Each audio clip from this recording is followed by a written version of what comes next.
Okay. Hello?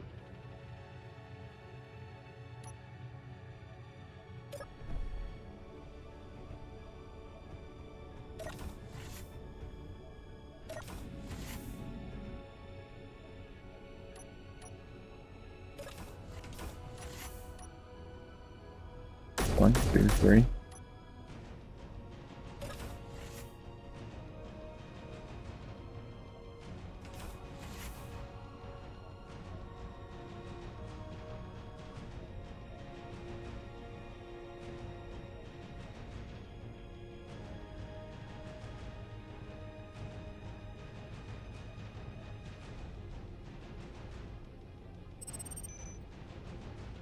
All right. So, where was I?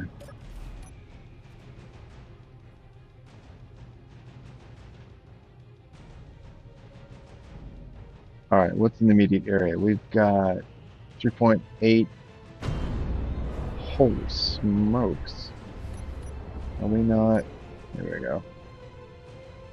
3.7 and closing very slowly.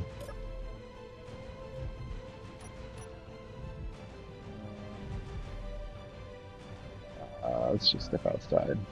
Easier.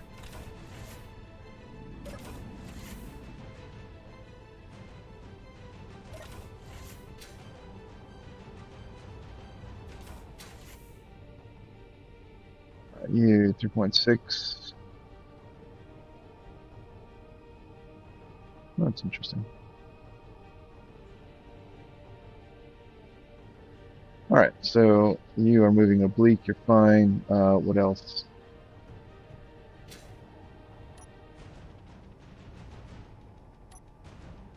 All right, we got a drone fighter wandering way out there. It's currently moving away. This is patrol wandering, also currently moving away.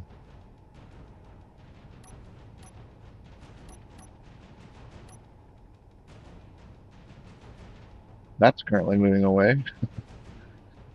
All right, what else?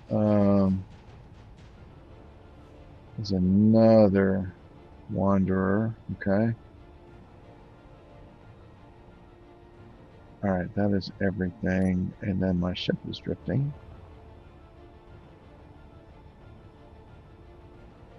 Okay, and we did get this up and running.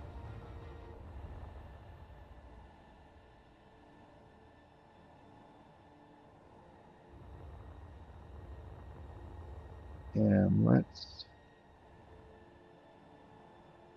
do this.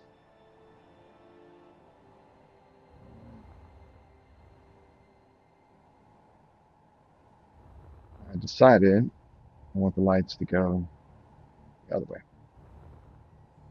because it's very important. Holy shit. Whoa. Oh man.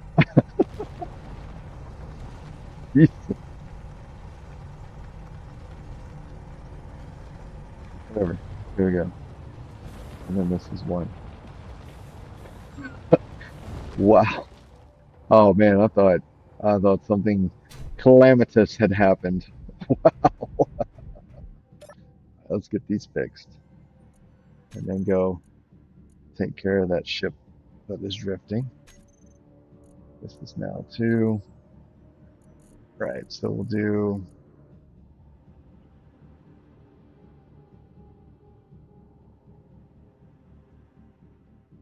one, two, this 31. This becomes 36.2. This becomes 31.2, 6.2, and then 51.2. There we go. Should be good now. Light should radiate out from the center to the extent. As soon as it turns on.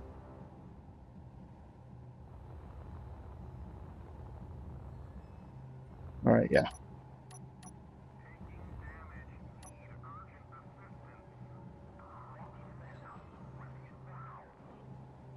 What is a WKX wasp?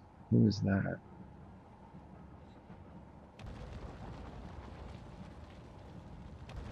Oh, it's no start.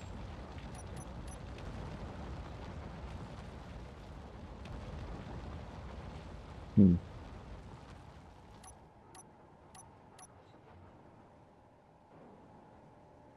Is it 5.5? And closing, but he's moving oblique. Who is damaging him?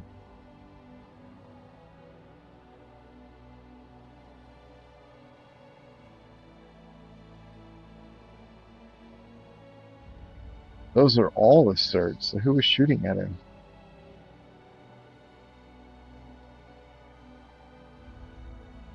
Unless, oh, maybe that one's infested and he's calling for help.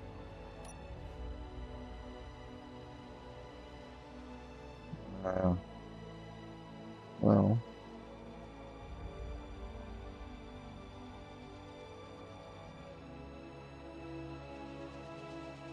hmm.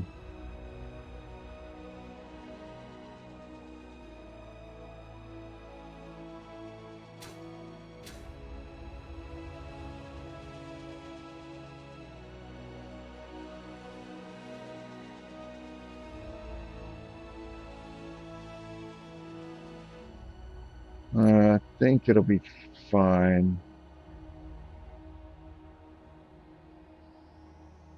All right, where did I leave that ship? Oh, there it is. Just drifting away.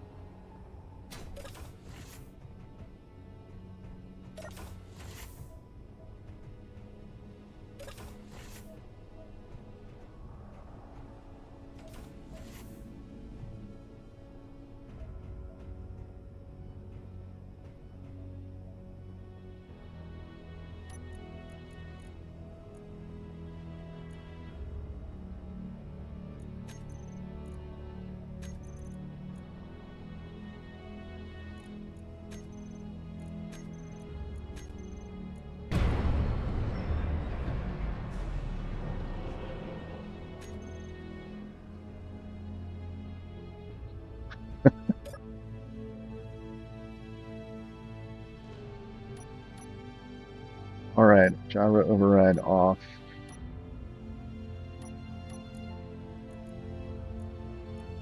Let's reboot this thing. All right, now, since we have this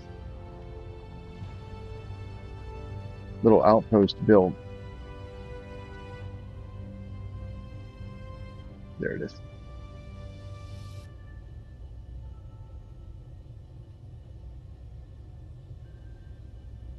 I can do some repairs, some basic repairs, mostly because I'm still hurting for things like, well, things like I'm hurting for nickel.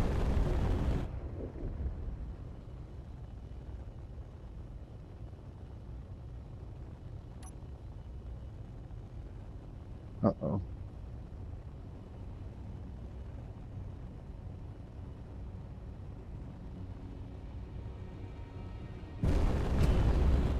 Hi, Pimpin. Hi, sweetie.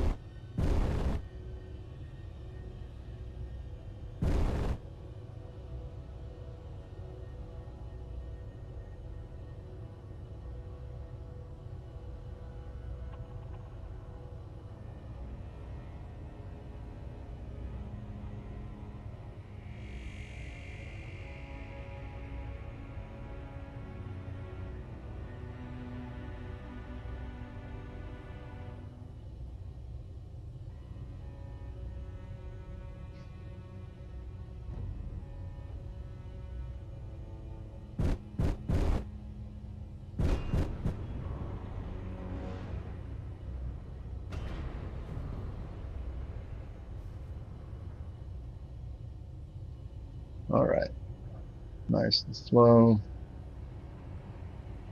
We'll bring that down 1.14 meters per second. That's perfect. I can just get the landing gear to make contact. Uh, kind of all at the same time. But it is quite slow though, isn't it?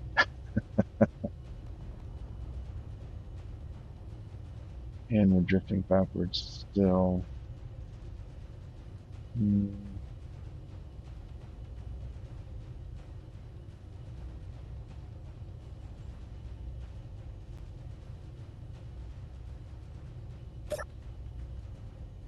All that.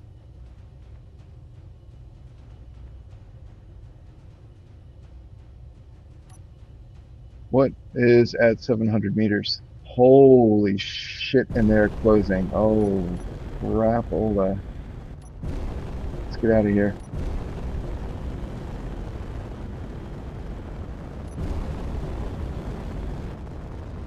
Well, that snuck up on me, didn't it?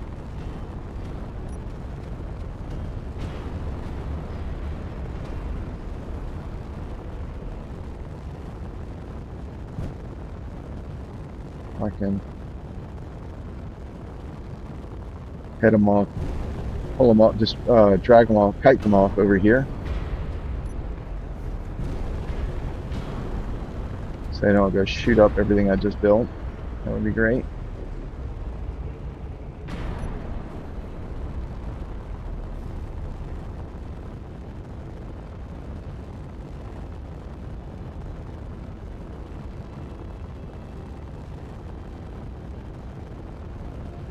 Oh no, that is really close.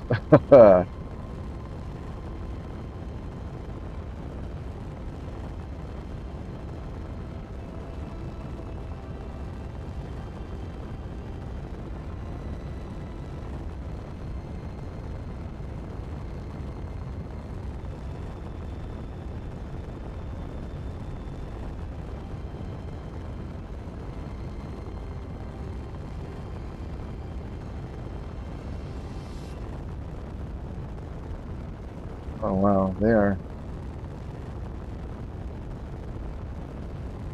Hmm. Oh, I don't like that.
Did I did I just spook myself because of those voxel hazards? I swear I saw it said assert 700 meters in closing.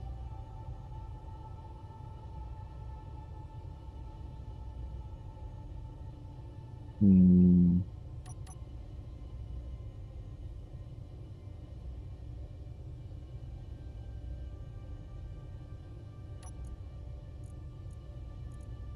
We do have one. Okay.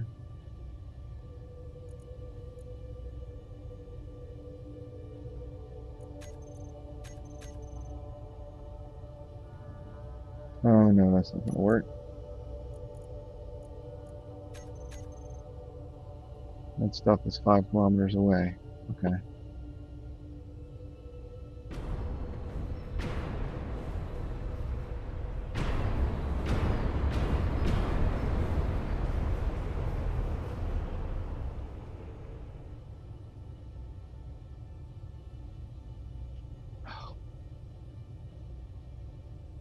All right.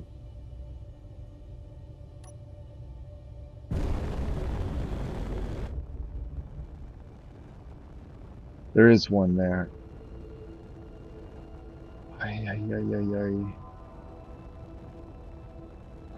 Okay. Um, yeah, this is a problem. All right, hang on. The cat is getting the mischief.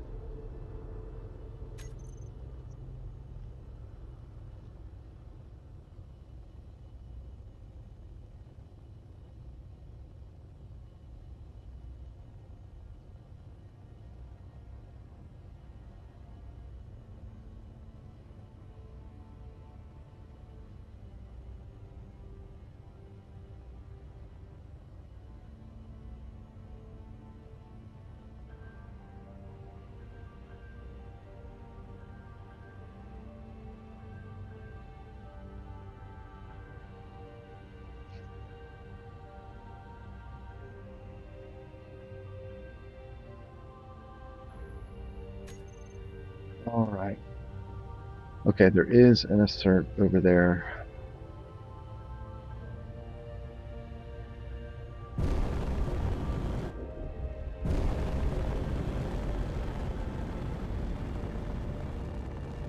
All right, so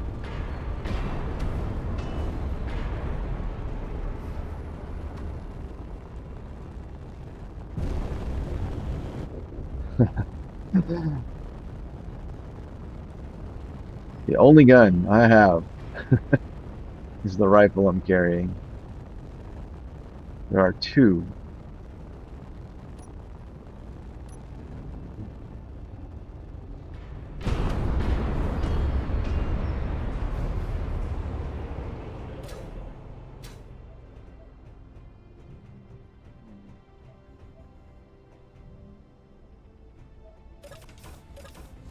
Oh, what? Just throw the stuff in here. You.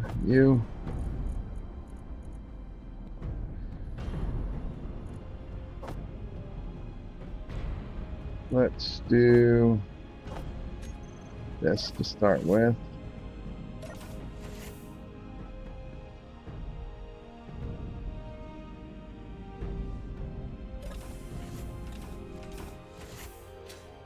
Oh, that's right. They run out of fuel, don't they?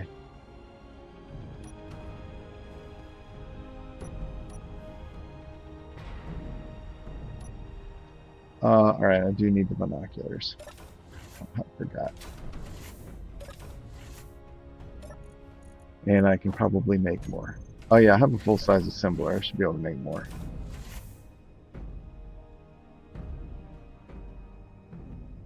Come on, hurry up.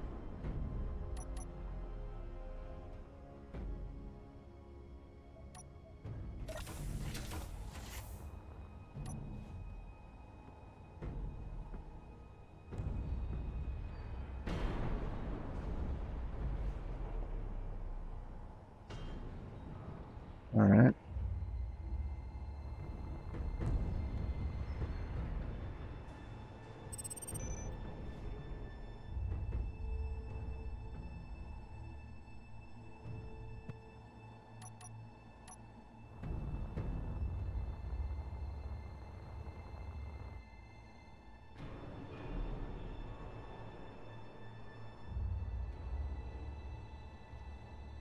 Okay, where did they go?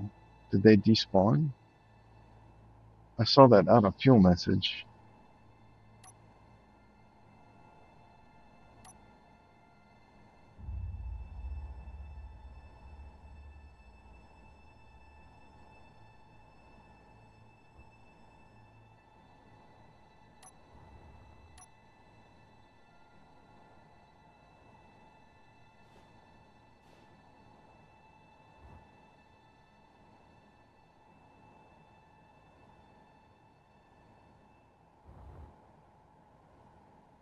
There's my stuff. And I believe I just saw a gold patch. That's nice.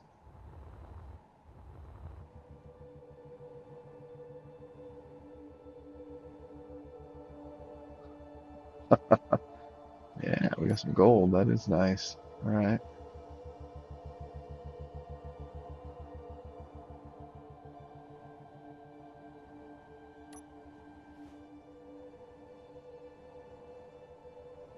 What's that?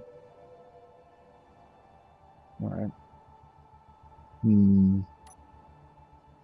All right. Well, good news is I think it's gone. Bad news is I had to fly 5 kilometers out, park,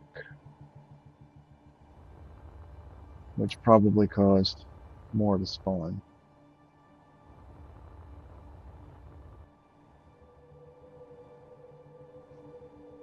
I'm not sure what the travel distance requirement is.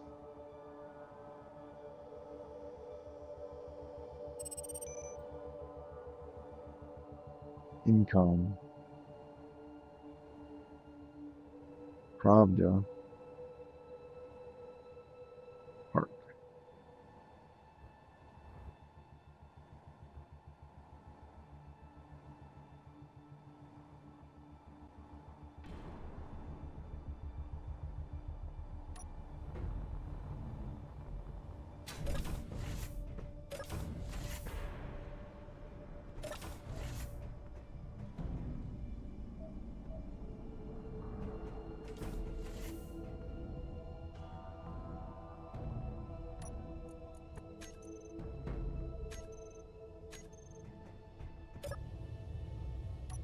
Shape is so bad because this thing is just haunted. All right, let's get back.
Passing voxel hazard B at 100 meters. That's and A at 300 meters.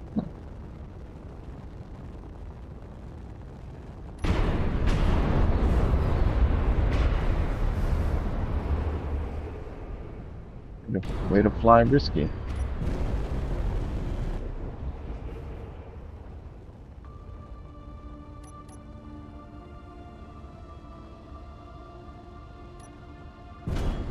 Ah, there we go.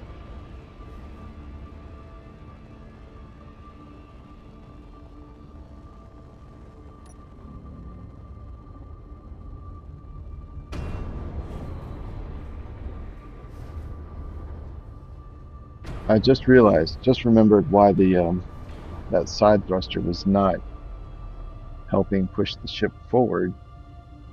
It's because I had the thrusters in low power,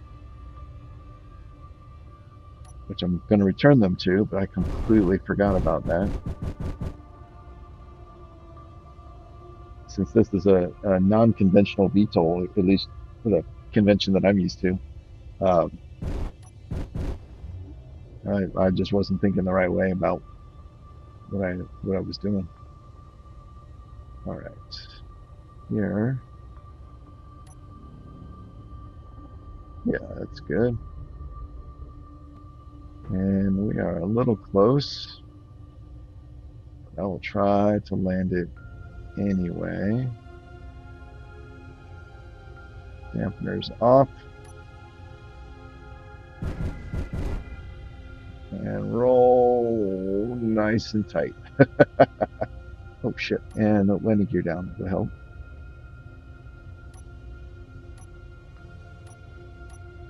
There we go. Oh my god. Come on. Walk. God damn it.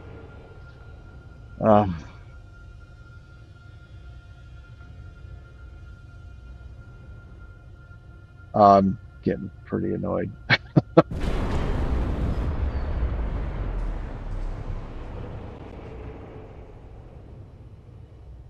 I'm liking this ship less and less and less and less and less.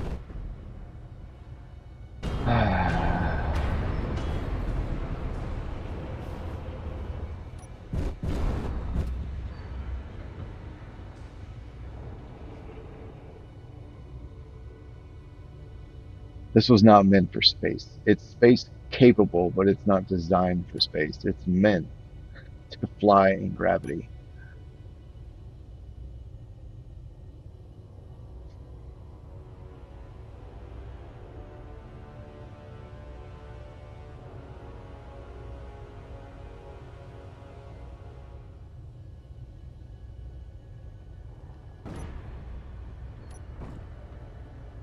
Holy smokes. All right, let's go ahead. Lock these. Cool. Shut down the engines and gyros. Wow. Can get my stuff.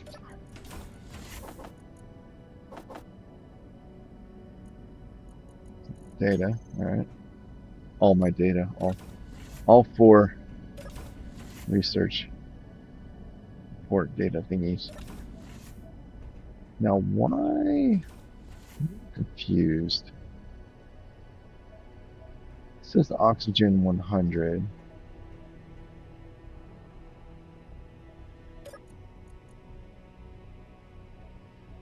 The O2H2 generators are all off. Are there only 5? That's an odd number. There are only 5. Oh, is this one? Oh. They're all off. 100, 100, 100, 100. Okay.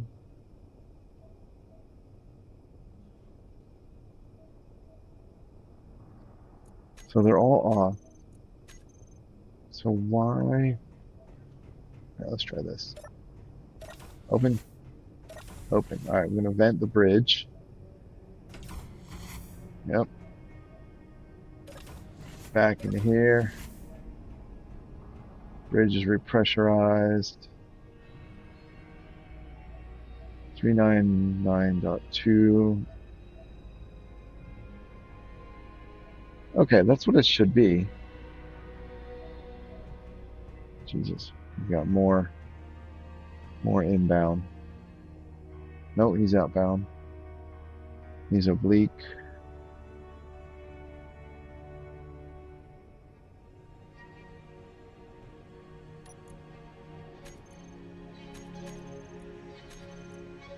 Let's pull these two.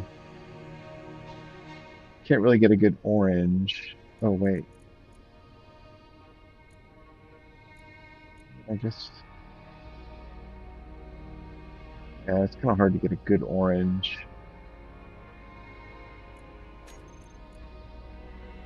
Oh, that's not bad, actually. Yeah. There we go. Okay. Oh, you can get a good orange. All right, nice. All right, 6.45 crossing and 12.63 departing. 4.42. They are approaching very slightly, so they're basically crossing.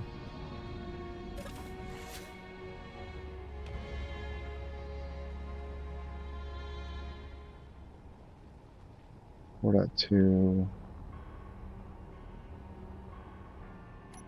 I don't know why, but my kitty wants attention. That's a nice little design. It's like something I'd build. What's up, sweetie? But here, come on, here, here.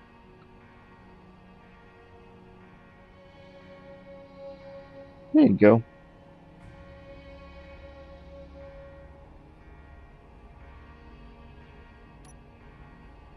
Okay, that's down there. I believe my lights are. Yep, there we go. I'll move in the right direction. Yeah, that just feels better. So in the meantime, let's see what our resources look like. Right, there's no gravity in here. Okay, we're looking at almost 100,000 stone, a little bit of iron. That's for ore.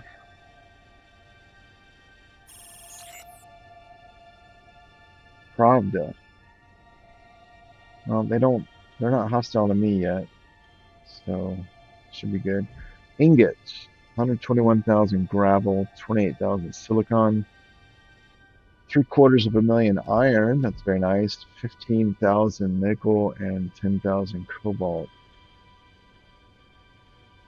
That's all right. That is all right. I'm nickel and cobalt. I should be able to make just about everything I need, with the exception of, well, I can't make the medical components. That's all I need there. I won't be able to make gravity components or superconductors, which unfortunately I do need a few of all those things. But I can get all the mundane stuff repaired. So this is the front, and this is the back. And do I want to keep towing this with me? The short answer is I don't. However, 7 is the spotlight. Oh yeah, there it is. Spotlight.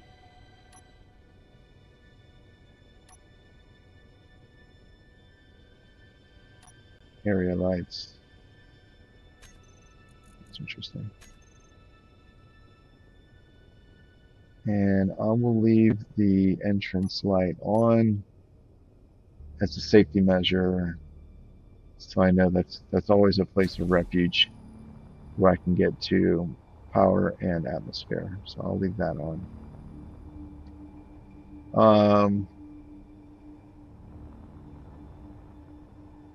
Right. And the short answer is I don't want to throw this everywhere, but I feel like if I don't, the next time I need to have anything, like need to make repairs or something, I'm gonna have to do the whole process all over again. Mine stone, build a small refinery, small assembler, like literally the whole process all over again. So even though I don't want to, I think I should, because I don't particularly enjoy that whole process. I will keep the basic assembler. Hmm,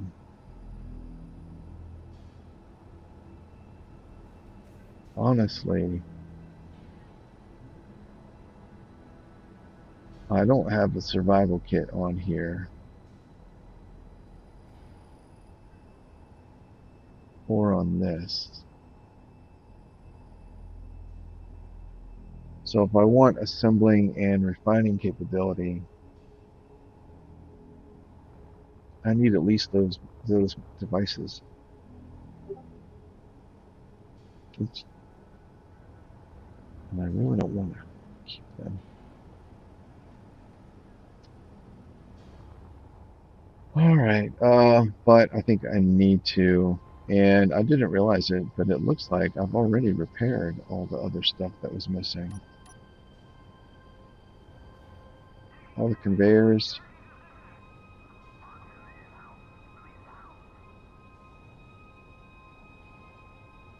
307, 2.8, 3.2, two asserts, and a Pravda.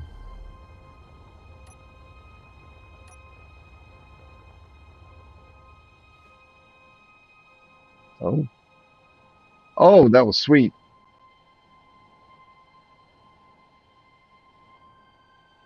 Who is who? I don't know.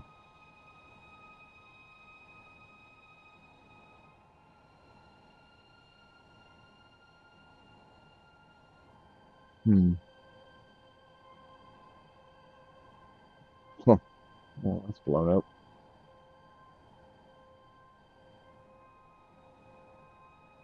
Oh, there are two now.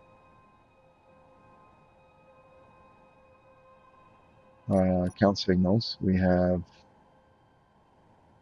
I don't know, three signals, but it only shows one Pravda and one assert.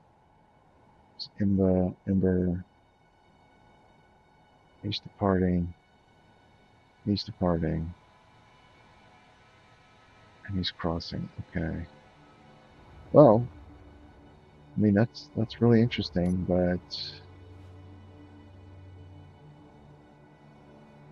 whatever this is. Oh, that's the Pravda. Yep, I recognize the prow. They all have a kind of shark-like feature. So asserts are giving them what for? All right, cool.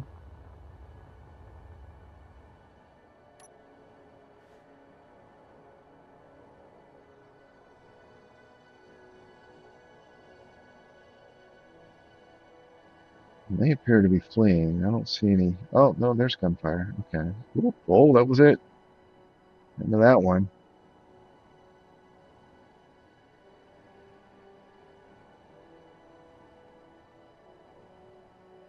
Hmm. They're at 4.2. Strike calls at 10. Ember drone. What is this? Wait.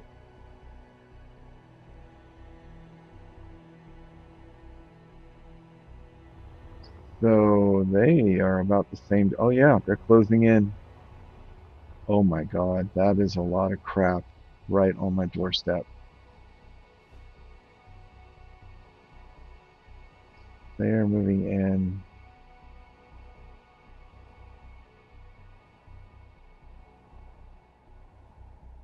Wait, whose side are they on? Oh, they're in. Oh, so we have Pravda, Ember, and Assert. And there's another Ember. Okay, this is really escalating. Oh, I don't like that happening right nearby. Oh man, I can pan. Okay. Oh no, sweetie, don't step on that. Watch out. There you go. Okay, so I kind of didn't realize. I didn't remember I'd fixed most of the broken pieces. The only thing left is the jump drive, which I don't have the means to fix. I need superconductors. Let's see what those need. Production assembler. There we are. Only need gold. Hey, what's up? Oh, right on.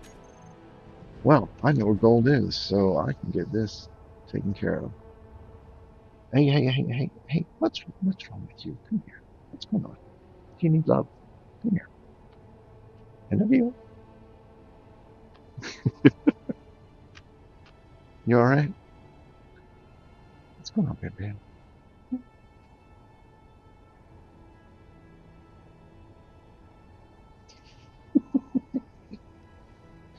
I think Pimpan is a little annoyed because I just picked up some treats from the mailroom,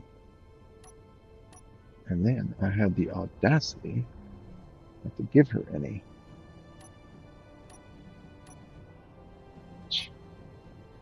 Honestly, that's pretty unthinkable.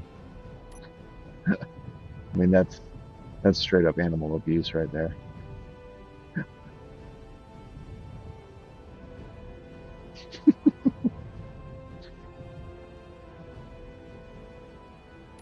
All right, where is that gold deposit that I saw?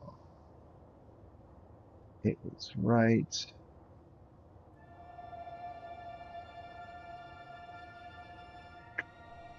It was right around the corner and on the side of a hill. Hey, oh, it's right there. Well, if it'd been a space asteroid snake, it would have bit me.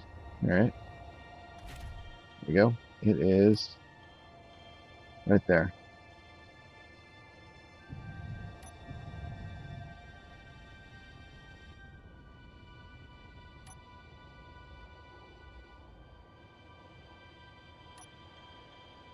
All right, let's check. Sorters are off. No. Here we go. And we'll keep them off. I'm going right into the center. Shouldn't need them anyway, but I still don't have a good supply of nickel, or I don't have a nickel deposit to mine. So every little bit I can get, I'm going to go ahead and keep.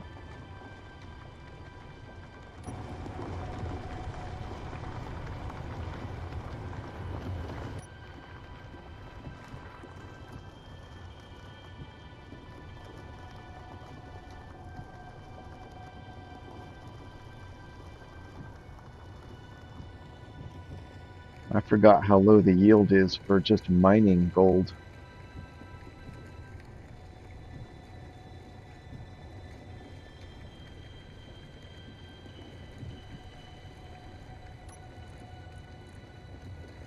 Here we go. Oh, you know what? I think this is the old version. Let's update this. Inventory light.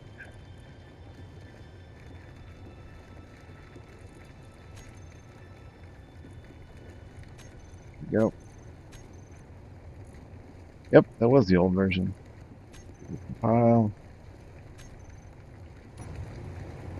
23. Cool. I did a little bit of work to upgrade that script a week or two ago. The progression of the lights, I mean, for the most part, it was like an 80% good solution. You know, it was a fine solution, but it kind of bothered me that when it was getting full, it wasn't always doing the right thing. Like it's supposed to when it gets to like 99%. Technically, what I wanted it was when it gets to 100, it goes red, right? It goes from green to red, and then if you go over 100, it becomes red flashing. And the way you can the only reason that that statement makes sense is that the 100% is 100% full of the cargo and or the cargo and possibly the drills, depending on how you set it. So there's still other room like the cockpit and connectors that could hold things. So that flashing red was basically to say like, look, all of your designated cargo area is full. So you are now at risk of wasting, right? Mining and wasting basically mining and not collecting stuff. And it works a little bit better now. So um, yeah, it kind of bothered me. I think there was also some cases where like sometimes when it would get full, it would go like green all the way up to like say orange, and then instead of going red, flashing red, it would just go straight to flashing red. Um, so I did a little bit of work to kind of make that better. So now I think what it does now, because it's been a couple weeks now, I've worked a lot on another mod in the meantime. Um, if I recall, I think what I did was it goes to red at 99%, and then from 99 to 100 it's solid red, and then above 100 it's a flashing red. So I think that's what the problem was. I didn't have an actual threshold gap where it could be just solid steady red. So I fixed that and made some improvements to the code, paid a little technical debt. Um, I I'm a software developer by trade, and as part of just my own personal development, I try to write the best quality code that I can, even when it's on personal projects. I know a lot of people, and including myself, way in the past, you basically write code two different ways. Like when you're at work, you write like smart, well-engineered code that's you don't necessarily need to prematurely optimize, but you will still write thoughtful code um, in the first place. And then at on your personal projects, you just, you know what, I don't care, whatever I need to do to make it work. And I know a lot of people that do that. I used to do that, and I don't do that anymore because I figured that if I tried to write the best, most thoughtful code, not necessarily prematurely optimized, but just well engineered code all the time, even in my personal projects, then that would just be that much more practice I have at it, um, when I'm doing it professionally. Because really, the only way to get good at programming is to program. It's even though it is a knowledge skill, um, it is it is a skill just like playing tennis or running, in that you have to practice if you want to get better, which means you have to do it. You cannot just study your way to being a better programmer. So I made the decision a while ago that the code that I write for personal projects would be as good as I can write. Um, Basically, just the same type of code I'd write professionally. So I'm somewhat proud to say that I think I write pretty good code from a personal projects. You know, no code is perfect, and whether or not it's perfect generally comes down to who's looking at it, because everyone has their own uh, conditions for what perfection is. We're still here. So, one person might say, "Oh yeah, this is perfect," and another person will be like, "No, it's got all these flaws, right?" And whoops, the reality is that um, all code has trade-offs. It's good at this, but not good at that. And what you want to do is make sure that what you need it for and the conditions under which it's operating are the things that the code is good at, and what you don't need it for and the conditions under which it isn't operating are the things it can be bad at, because there's always a trade-off. Um, so, because of that, a lot of people, when they look at code and decide whether or not it's good or not, they have their own personal, well, I think these are the important things, and they fail to consider what is the context in which it's being used, and they just evaluate it on what their personal priorities are, which is a mistake that most programmers make, and it's understandable. So no, it's not a judgment. It is what it is, right? So anyway, I do try to write the best code that I can, and I do think that I write very good code. However, um, all it takes is a few weeks, sometimes a few months, sometimes just a few days to go back and look at code you've written before, and then you realize, oh, I could have done this better. So that was something else that, and that's well, yeah, and that's something else that I did when I was looking at that script was look at some of the things I'd done and say, oh, you know what, I could have done this better. Yeah,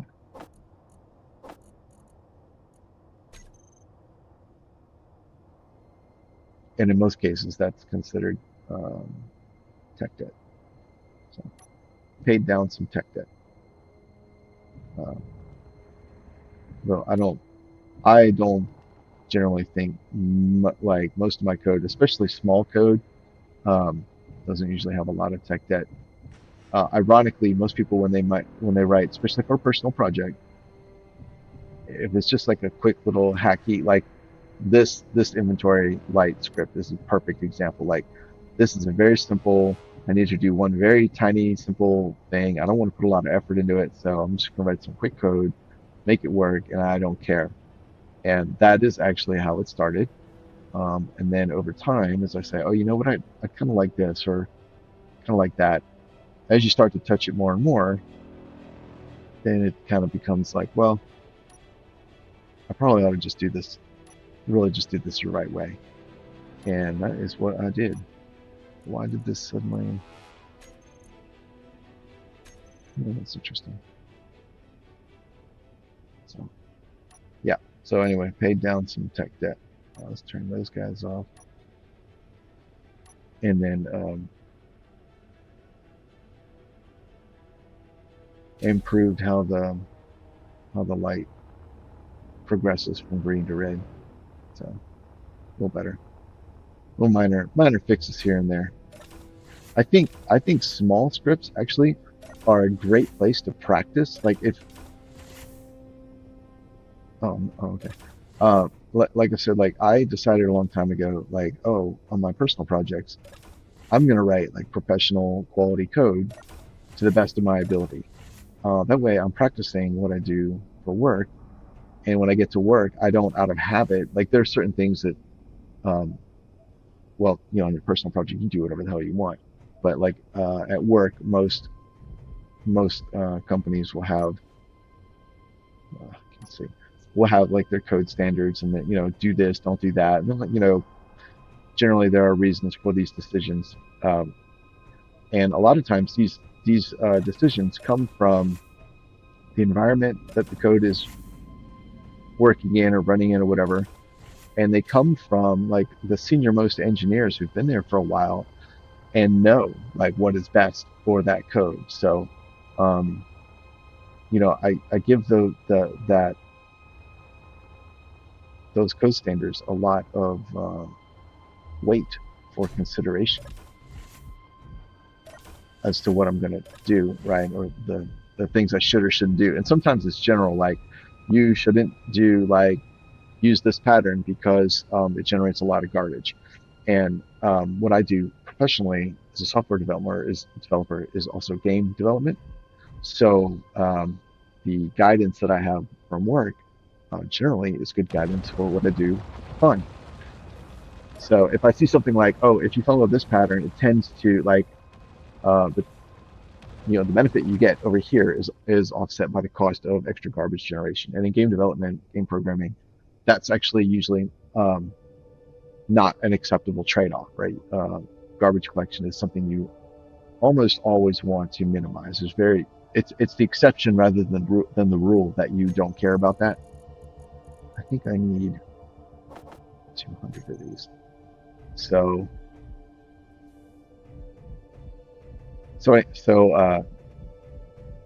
where was I going with all that? So where I was going with it is that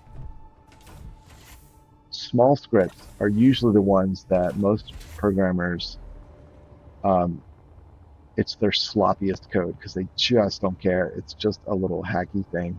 But I find that small scripts are actually the best place to practice because they are so simple. It allows you to really do all the things you're supposed to, or that you, yeah, I guess that you're supposed to, as far as writing good code. And because the script is so small, it's not overwhelming, right? You're like, oh, I should use this pattern, I should do these techniques, or I shouldn't do that technique. And for like a mod or something larger, sometimes it can be like overwhelming. Or like if you're trying to write it and figure it out, you're like, yes, I know I should do this thing, but that actually makes the code more complicated, which is a cost. The benefit is definitely worth it, but what I'm doing is already complicated. So to add that extra layer of complexity onto it can make it, it's just a bridge too far, right? So many people may decide I'm not going to do that, or I will do that later. Later usually never comes, as an aside, but anyway. So they'll say, oh, I'll do that later, and then they won't do it. And that is one of the benefits I like, or I see in small code like this little script, because it is simple enough that you can do all the things to make it the best code that you can, and which makes it a great opportunity to practice. Okay, where? Oh, I should just clear the center path. This this is on. Oh, it's on the left side of the ship, so these are extending out. It should be over here. This pathway here should be right here. That way, when I come out, it's a tiny juke as opposed to way over here. That would have been smarter.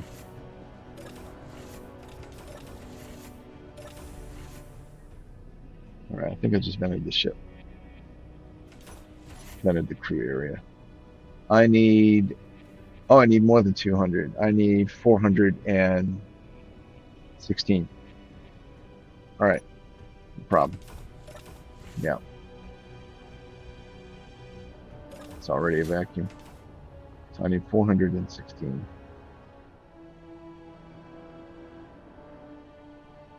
That cert is very close, although it looks like he's just crossing, so that is fine. Oh no, he is.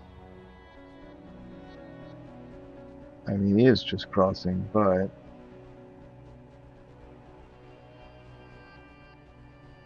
still approaching slightly. Oh, nope, there we go. He just passed his periapsis, so that's perfect. Another drone wandering, and an assert wandering. Okay, they're pretty far away. Cool.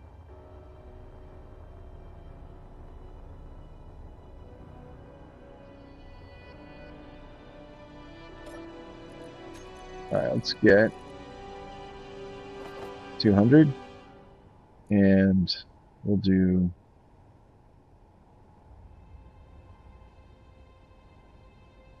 You know,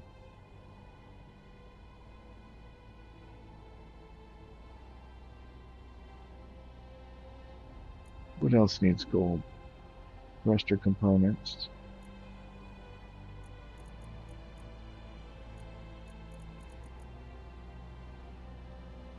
Gravity. Oh, gravity components need silver. I didn't realize that. So gravity needs silver and gold. These need, superconductors need just gold. The thruster components need gold and platinum. Thruster components are the only thing that we need platinum for. Huh.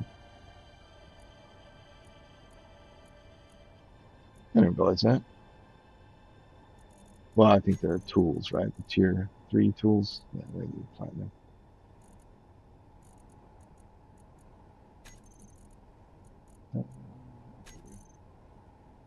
As far as components go, okay, I did not realize that. These need silver. Combat bots need silver. Ooh.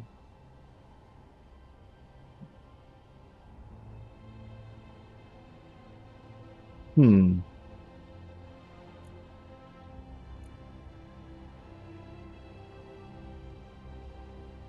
And they need 10,000 iron? 9,000? That is a lot.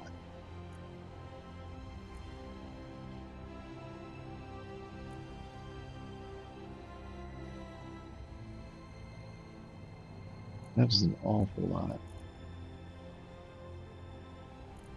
Doesn't seem right. I have adjusted the recipes up significantly. Um, I got rid of the space credit cost for the bots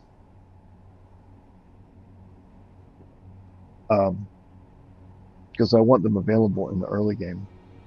And in the early game, players don't have a reliable way to accumulate space credits. There are ways to do it, um, but they're very specific, right? If you spawn on a moon, then you are close enough to economy, and you have economy on, right? Then you can go to economy stations, and you can do some contracts to get money. But that's kind of it, right? Yeah, you can get a little bit of money sometimes from unknown signals, but that is unpredictable. So if you spawn on Earth, which is quite common, right? Uh, you're not going to be close enough to enough economy stations to be able to just, randomly say, oh, I will just do my early game by doing these. We're the ones where you have to find the thing, right? Um, so anyway, it's like that's pretty much the only way to consistently get money in the early game, and and that requires a very specific type of start. So I got rid of the money requirement so that um, bots could be built anywhere, and the compensation was to raise the components required to build these bot materials. Um,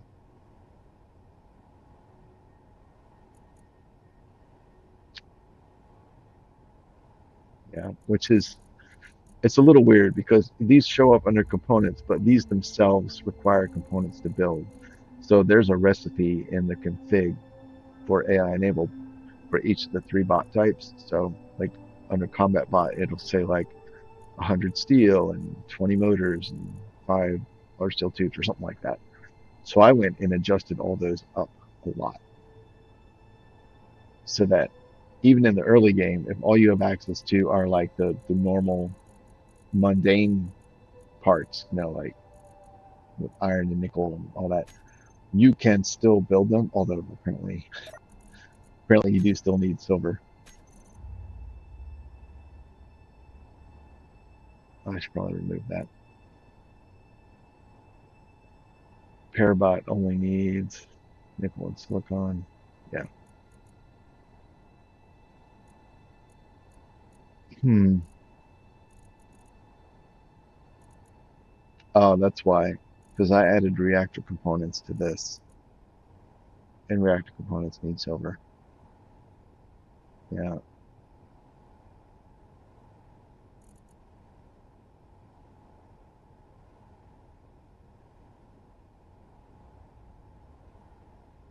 Hmm.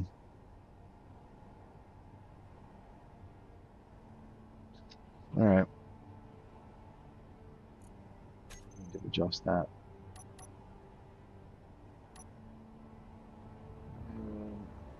Since we are here,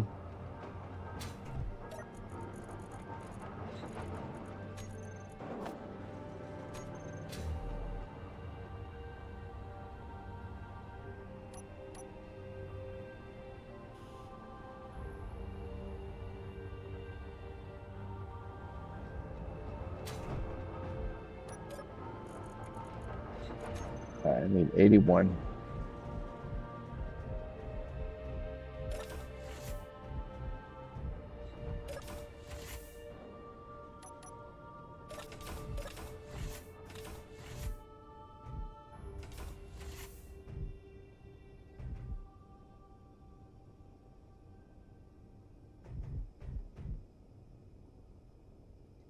Hydrogen tanks are at 1.2.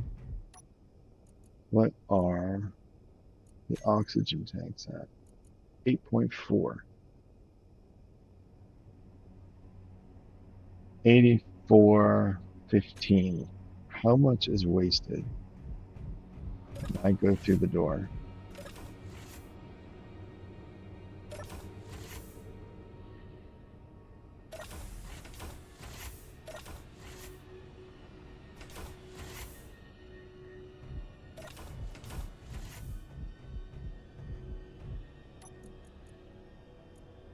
Oxygen.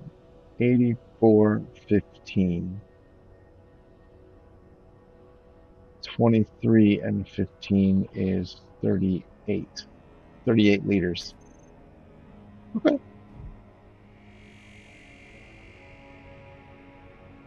Cool. Cool, cool.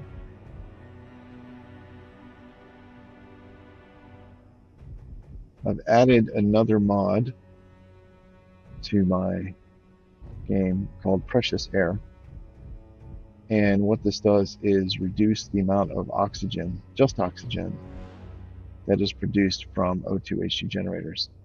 It's completely unrealistic.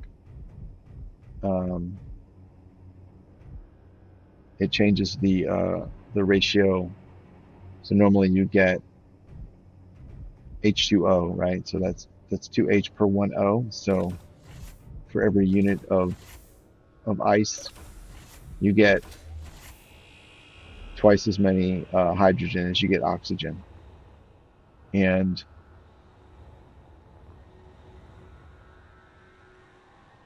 what that actually means in game is that most of the time you get way more oxygen than you actually need, and so it just it's wasted, it's lost, and it like things like if I'm in a hurry, I can just like run through the airlock here, leave both doors open, vent the entire structure, and who cares? Like you know, generating any small amount of hydrogen will immediately produce not only enough oxygen to replace what I just wasted, but far more in excess as well. So it just doesn't matter. So the mod Precious Air reduces that amount of oxygen generated by a factor of 10. So honestly, I don't know if that's enough or not, but the idea is to make it so that you actually care about conserving air, right? There's really, in the vanilla game, airlocks, there's no point, right? You can just vent your ship every time, and when you come back in, your O2H2 generators will just replenish all the air. It won't matter, especially if you have like a hydrogen engines. You're going to be burning ice or converting ice to hydrogen anyway, so you always have extra oxygen. Um, so this mod hopefully makes it so that it's worth it to try not to waste all your air like that. We'll see. It may need some fine tuning.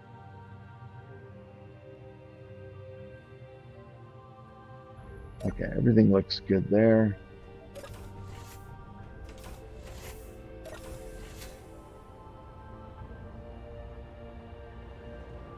I know a lot of people build airlocks just for the role-playing aspect. I'm definitely in that camp. It just seems weird. It just seems weird not to. Like it's a spaceship or it's a building on an asteroid. It should have an airlock. But it's interesting. Are there more? Super. I think I needed more than that. Yeah. But now this mod hopefully makes it an actual. There's a benefit to it, you know. If you're in a place like if you're on Earth, you can top off your tanks easily enough with an external air vent. If you are in a place with abundant ice, it still doesn't matter, and I think that's okay because you're in an environment where it shouldn't matter. You have abundant resources, right? Yeah, it wasn't enough. That's weird. Okay. And that's fine. I didn't want to change that. I just wanted it so that, like here, I have a lot of ice on the ship. That is the only ice I have, right? It's like I don't have any source of ice. There's ice on the planet, but I'm not at the planet, you know? So, I think that's enough. Um, so yeah, so while I'm out here, I need to be thoughtful about how I handle my environment. All right, it's fixed. And I have a few spare parts, which I will save for the next one. Up there.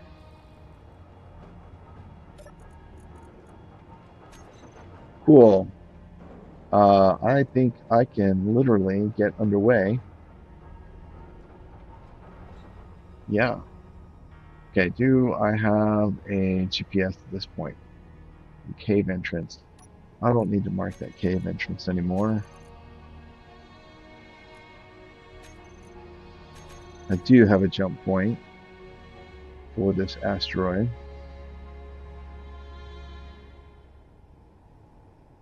I don't see it anywhere. Yeah, let's see. Oh, it's yellow. There it is. That's not a good color for that. Let's make it green. All right, it's over there. I think I'm actually going to move it over here so that if I jump to it, I am within sight.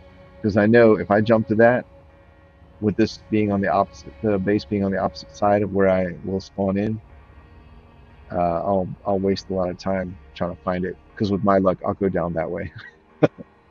So I'm going to put the jump point over here.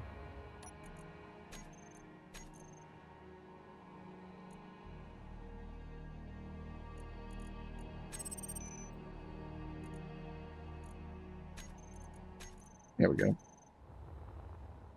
Cool. So that'll get me here, and I'll be in direct line of sight of the little outpost here. This thing is going to continue. It's almost eaten all of that ore, which is awesome. Look at that. It just right on up. Man, that's so cool. And it just does it. And over here, it comes down. Yep. That's so cool. I love to watch this thing. I love watching systems work. It's really cool. Oh, it must have just kicked off. Okay. So, all right.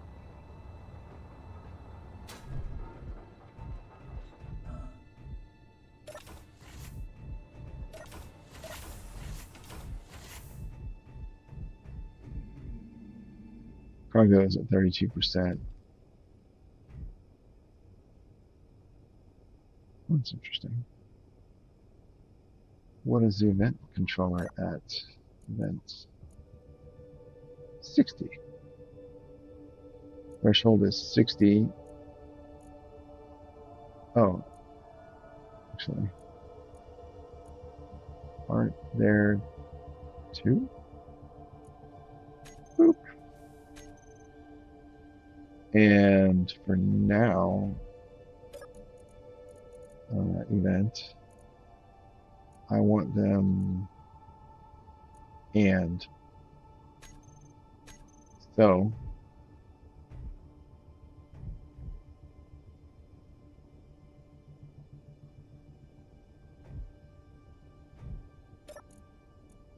inventory, cargo, large, and large. So what that should do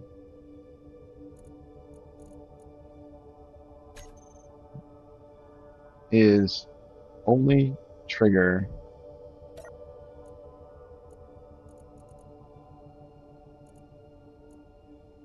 where is it? Where here we go. Trigger this action, stop action, when both this and this are greater than or equal to 60% full.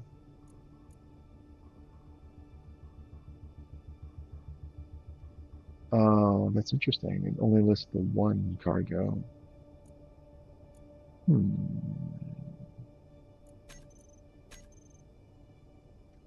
Oh, interesting. Okay. So threshold is 60%. Output action 1.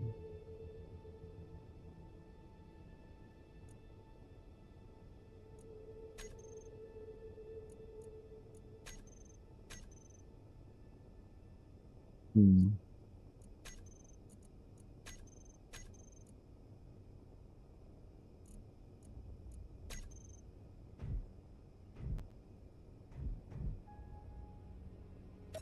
Go. Oh,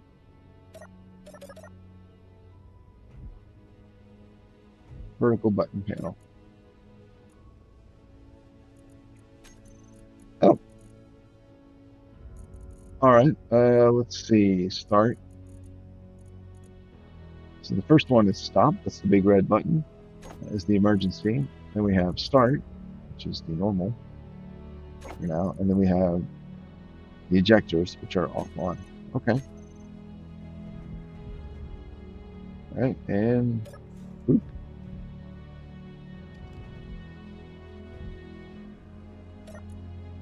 Vertical. So we have stop, start, and then ejector, toggle. There we go. Stop, start. There we go.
Cool.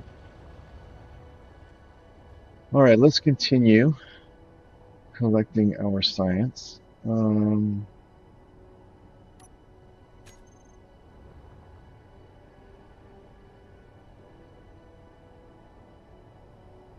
Yeah, I would like to go get that unknown signal.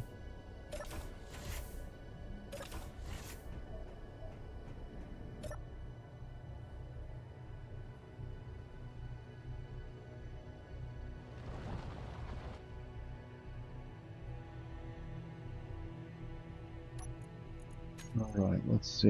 We don't need this anymore. Maybe the 1, 2, and 3. The unknown signal. Okay. I guess it won't take me very far off course. My concern is the hostiles that'll be generated. Okay, let's go. Yikes.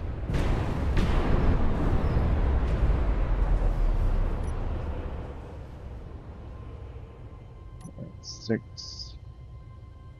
Oh, that was the lock. 7 is to retract. and then relock. Right.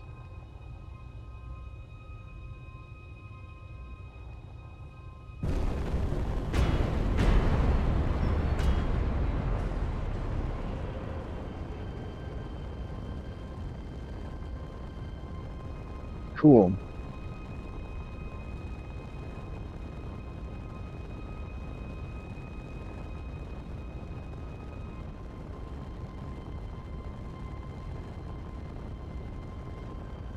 So the scientific machine mod doesn't really have the capacity for in-place scientific research.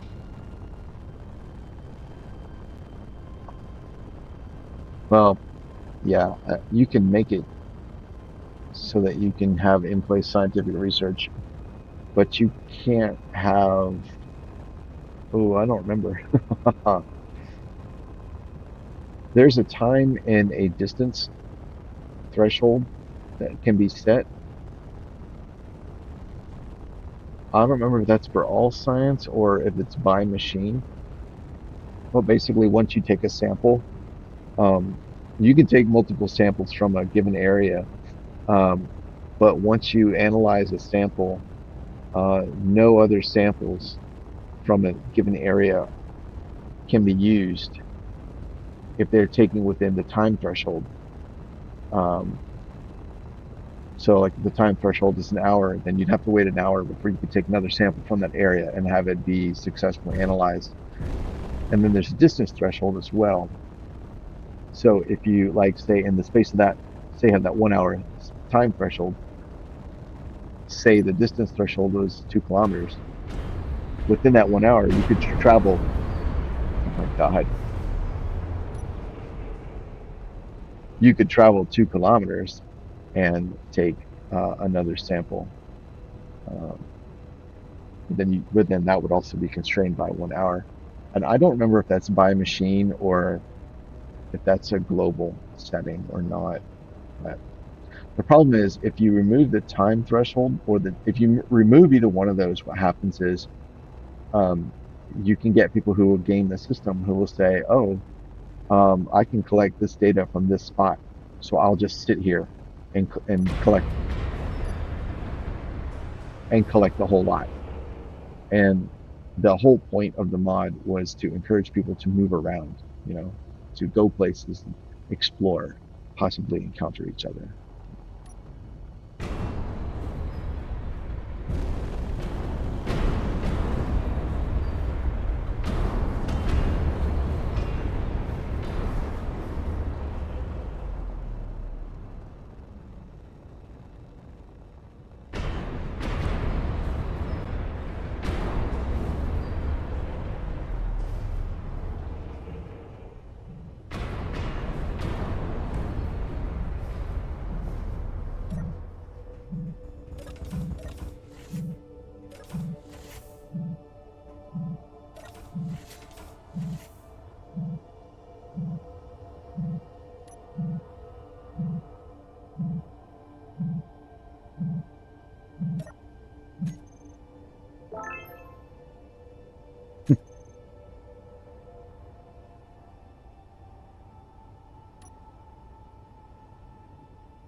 Money.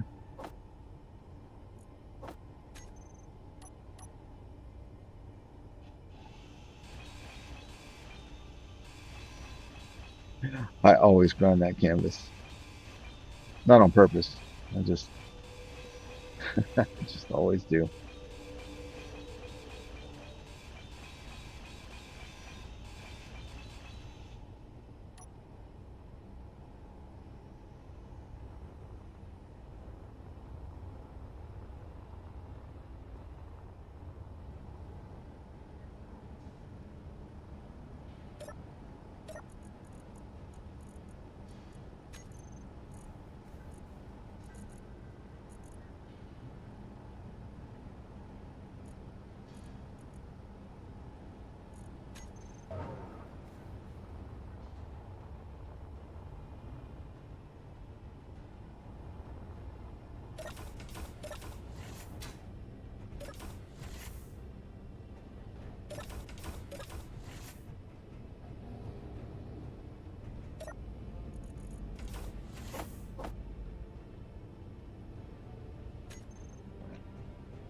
I love it. Travel space, find money. Perfect.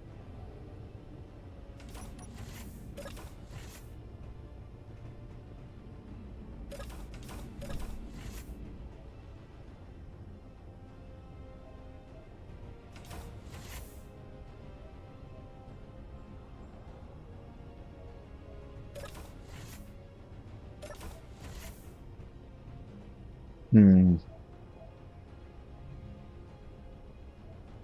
I wonder if that's an exploit. The air vents in the airlocks are set to depressurize, always. So right now they should be draining the air from this little section. And the air vents in all the rest of the ship are set to pressurize. So you should be putting air in here. So there's a feedback loop. When the doors are open, they're pressurizing and they're depressurizing. Um, just generally not something you would want to happen. It's just a lot of work for no effect. Um, oh, I just saw pressurized just there.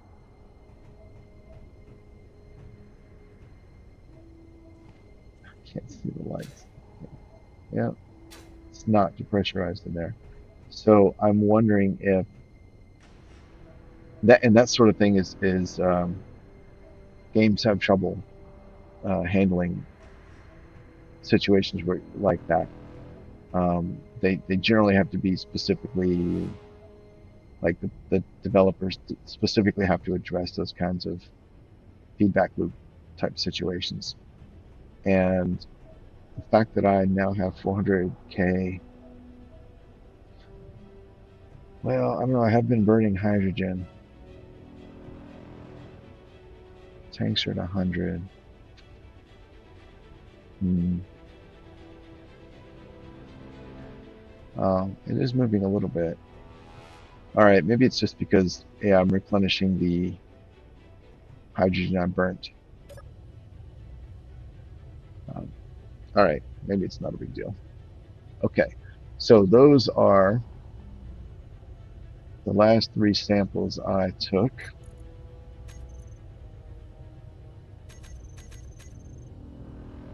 And that is 116 kilometers away. So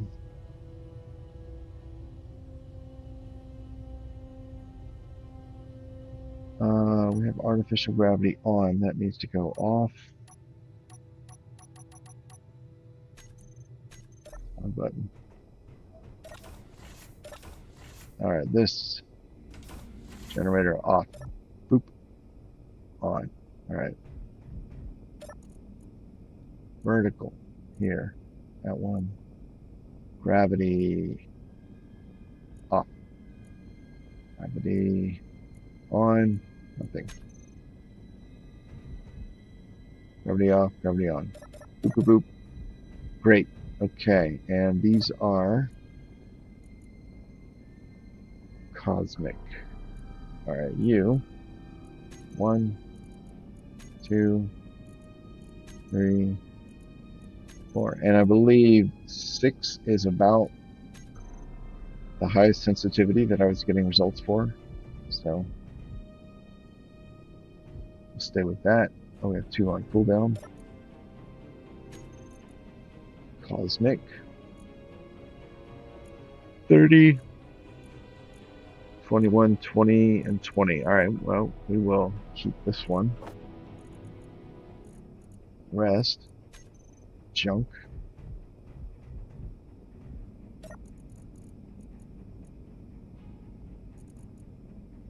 Oop. All right. Cool. Oh, yeah. I turned the gravity off.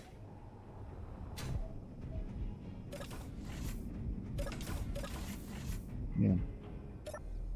There we go. All right, here. Let's mark this. New from current. Data sample.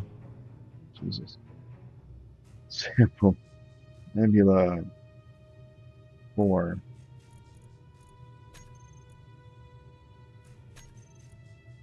Purple. All right, we'll leave those two.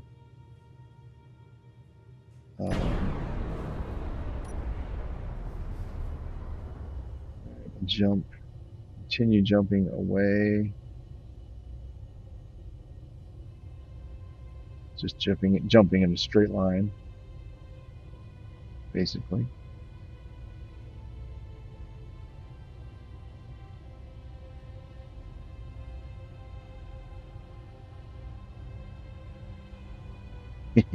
It doesn't matter. Okay, good. So, jump, drives, one, perfect. And let's go.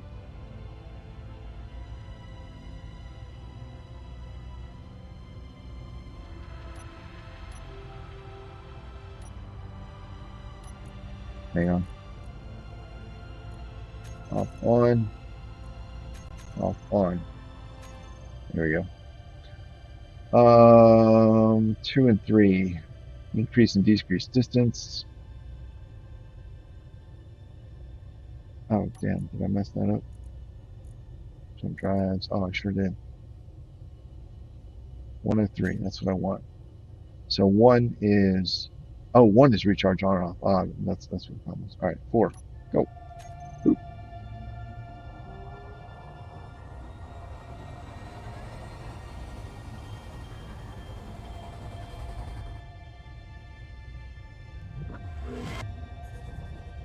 And I just realized the most obvious repair of all I didn't make. Oh my God. All right, well, let's get this data sample and then I'll go back, rebuild the other engine, and then be off again. Hopefully rebuilding the other engine. What am I doing? Won't take that long. The only showstopper might be the need for metal grids. I do have some cobalt there. Cosmic.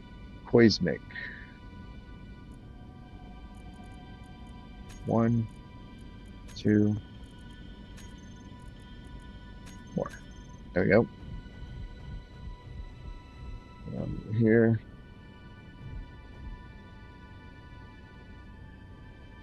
Nothing nearby. That's good.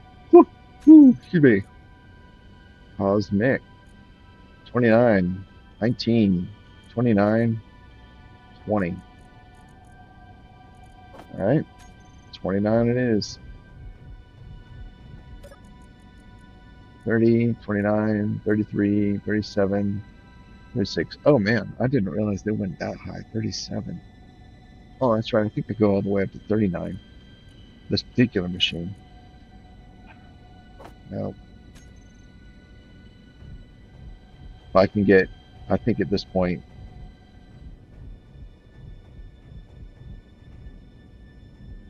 getting a bunch of 29s is going to be faster than trying to get a few 39s. So it's worth it. Let's put gravity back on. Mark the area. Data sample. We'll go ahead and copy that guy. New from current. Data sample. Nova. Not Nova. Nebula. All right. Boop. We don't need that. We've got the last two. All right, and then this one, jump drives.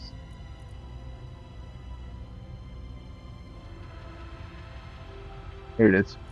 Select. All right, we're just going to jump right back real quick. 4.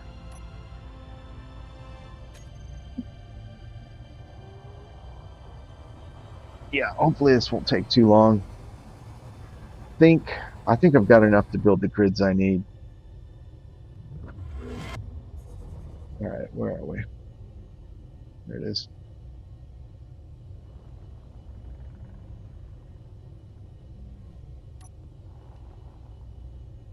Oh, I can see the lights on the drill arm from here. Very cool. All right, dampers off.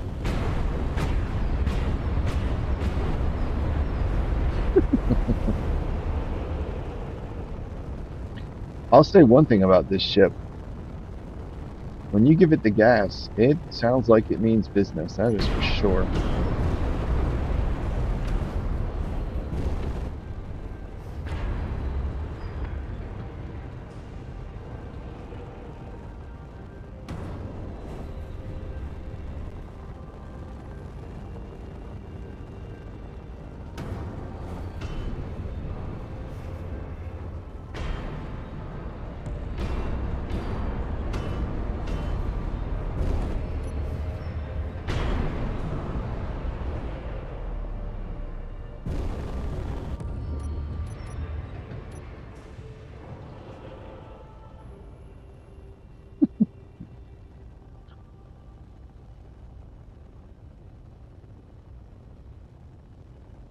It's both awful and very funny that it makes all that noise.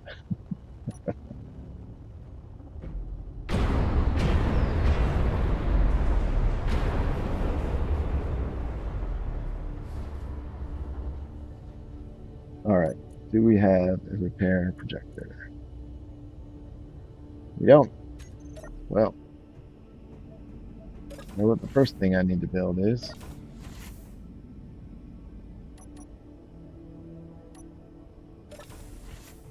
Right. Okie dokie.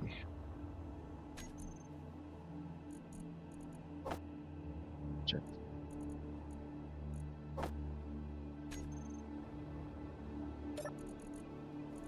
Give me some things. Very nice. Production. I know I'm going to need hydrogen thruster.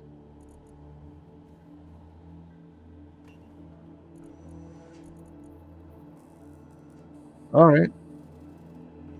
Yeah, we should be able to do it. Cool. So it's just this and then a bunch of iron for the cowling. I think that's it. Cool, cool, cool, cool. All right, where can I put a repair projector?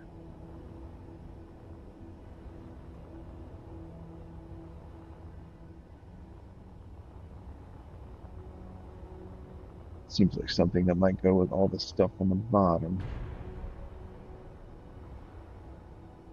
Like right there. Yeah. Oh, that's why it has an odd number of generators. Okay.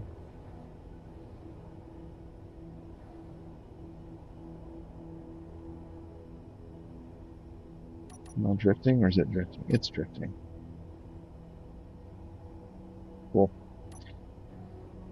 All right. Here we go.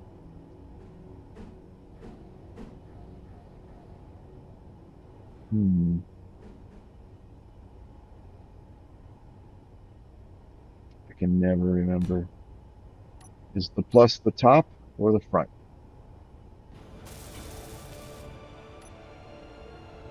Don't know.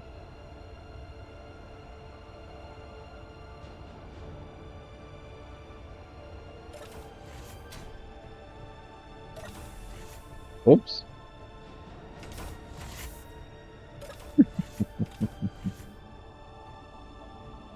Fine. Projector. There. Blueprints. Lab. That is it. Copy. Keep. Right. All right, well. Projector repair. Forward. All right. Pitch.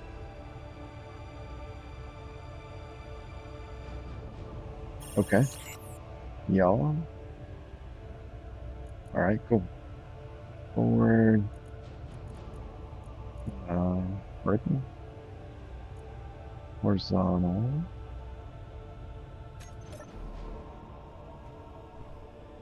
go outside. Why are you not running? There we go. Oh. Oh my god. Me up.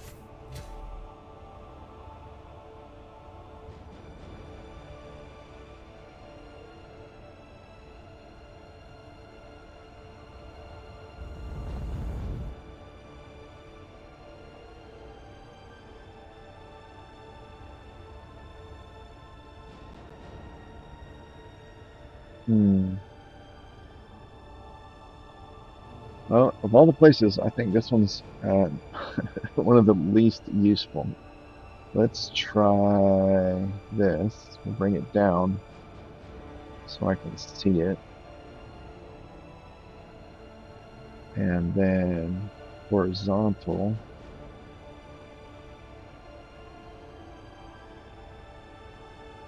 I believe. Yeah, there we go. And then the forward. So I'm watching that back connector. Or actually, I should watch the air tanks. And I think this is off vertically. Yep, it is. But it looks like 1, 2, 3 is what I need. All right, so let's get over here. There it is. Projector. All right, so forward offset to 3. And then the vertical is 1. That is everything. Yes. There we go. Cool.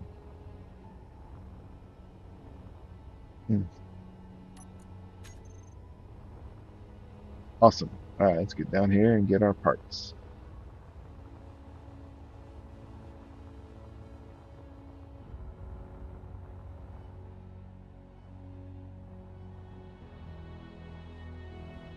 Oh, where are the...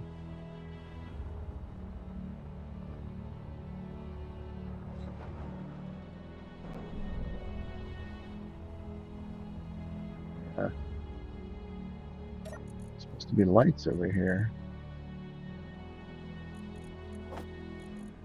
Also steel.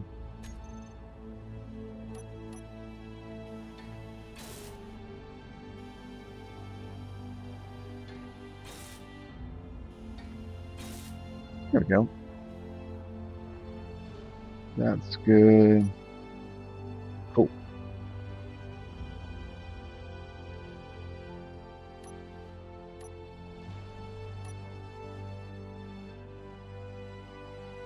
What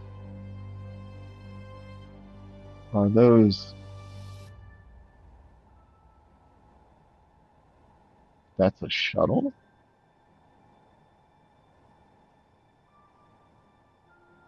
Utility shuttle. Okay. I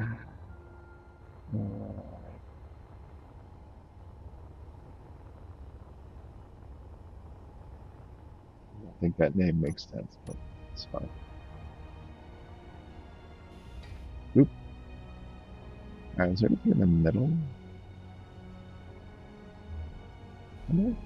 I don't think there is. Alright.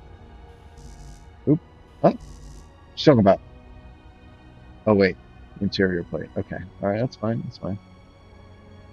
Interior plate.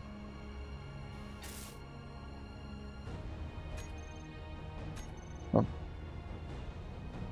Alright. You. Construction component. Large steel tube. Alright.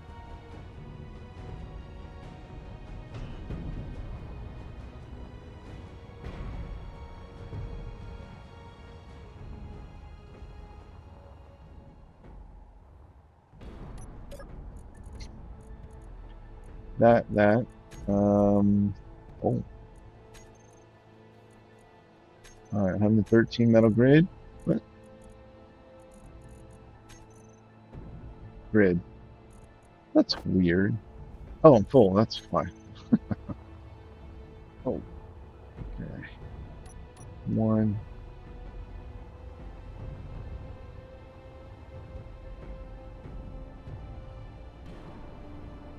Did I not lock this down?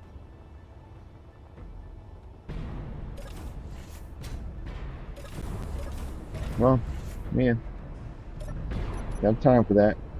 One. Oh, I do. And that'll keep it from rotating. It's drifting a little, but that was all right. I think I need to adjust the timer on that because that's just. I use the cheap man, the poor man's airlock solution, which is just a timer that's set to close all the doors on the ship every couple seconds. And I know there are other more sophisticated solutions, but they all like fail in certain uh, not uncommon edge cases. So I don't like them because I figure if I'm going to go to the effort of configuring sensors and event controllers and all that for every airlock, that needs to work all the time correctly. And since they don't, I figure, well, I'm going to have the imperfect solution. I might as well use an easy imperfect solution. And so I use a timer. Most of the time, it's fine. It just, what I find is that the one thing I do need to adjust is the actual delay. You'd think it would be the same kind of once you figured out something that worked, but I find it really depends on the grid and how I'm using it. What what delay is good. Some grids, like for this one, like a 3 second delay is pretty short, but it's also fine. For whatever reason, I can run in, and I'm good. I run out. Oops. And I'm good. And it's generally fine. If I'm really in a hurry, I can manually, turn around and manually trigger them like I just did. Um, okay. But on some grids, for whatever reason, just the way I'm interacting with it, I find like I need a slightly longer delay. I've used everything from like three. I think I've had some builds where the delay was as low as 2 seconds. Just because I guess I was like, oh fuck, that's not good. Haha, that's not good.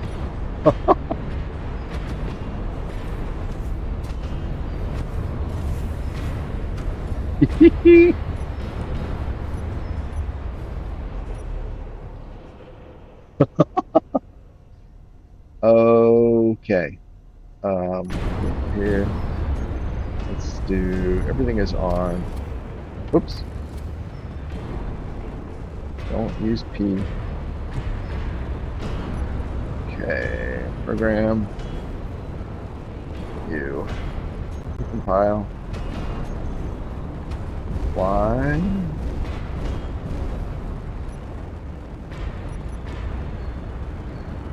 Shit. What the fuck?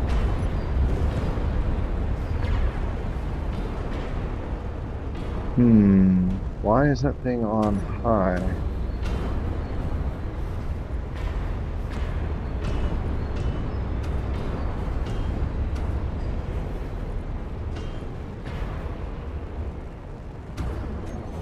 What the fuck is going on?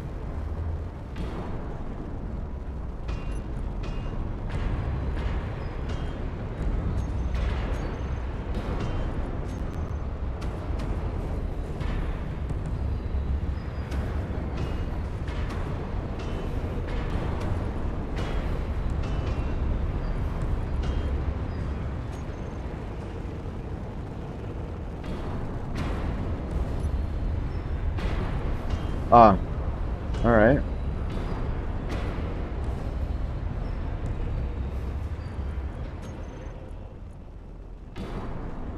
Holy smokes.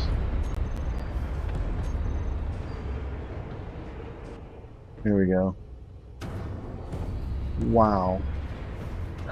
That was exciting. Oh shit. Yeah. About to get more exciting. I I gotta head back now. Let's get away from these guys. Where is that it? Is that my asteroid? Oh wait, is that my asteroid? I think that's my asteroid. 2.86 closing. Oh Jesus. Man. Where is my asteroid? There it is. Alright, cool.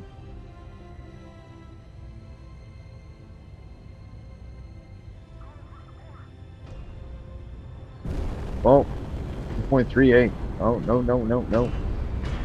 2.49. No, no, no, no, no, no, no. Oh, we're out of here.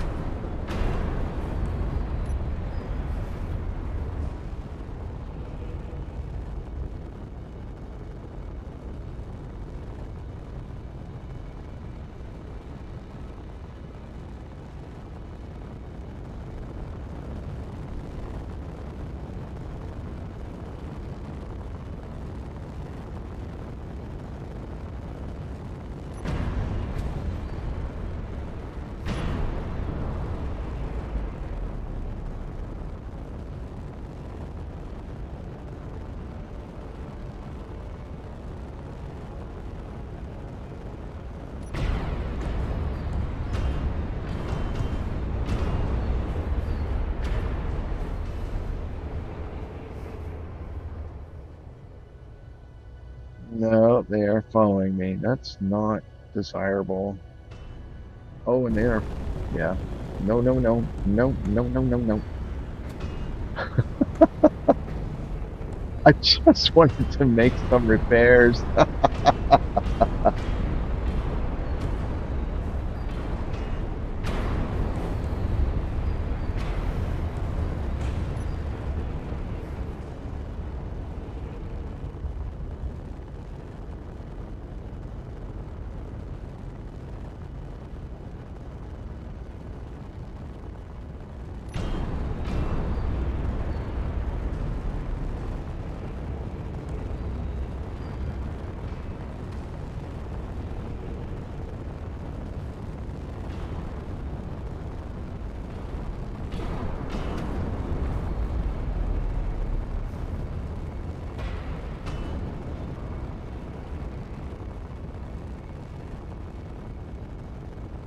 Is it still coming after me? Damn it. Leave me alone.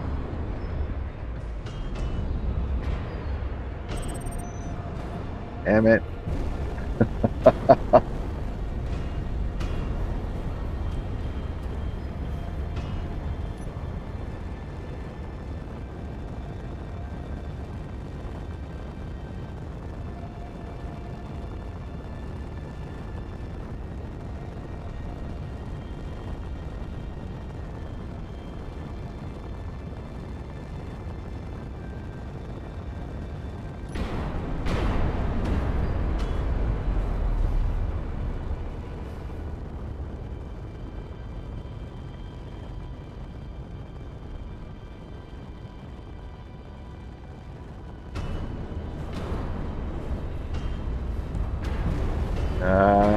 Damn it.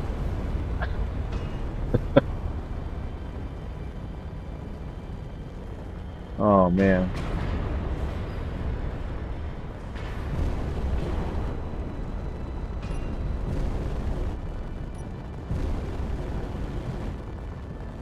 Hmm.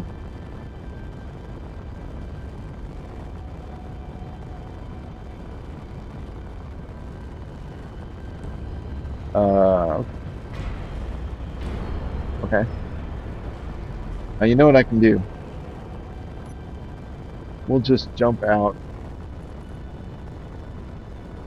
to here.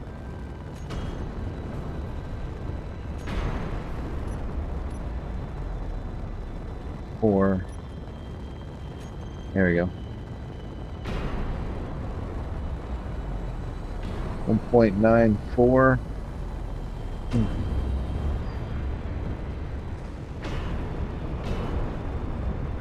And there we go. All right. Bring this cantankerous beast to a stop.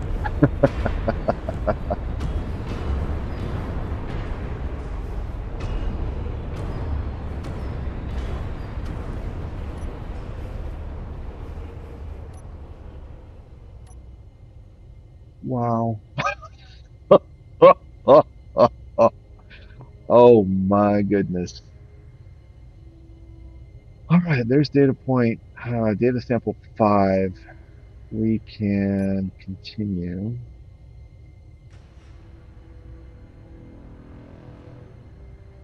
Five.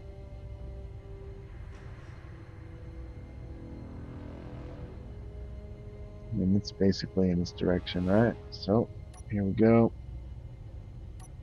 Jump drives are set to 102. Remove. We can go ahead and jump.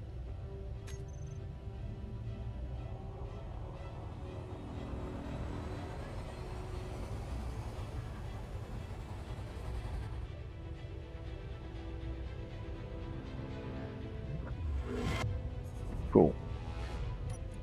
Here. All right, now. Copy. Move from current. Fix. And get the color. Hook you up.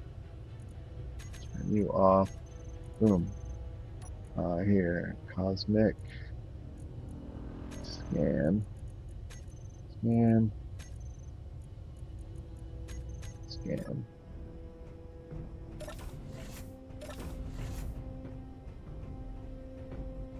Oh shit. Off. Gotta do this again. Cosmic. Whoa, what's going on?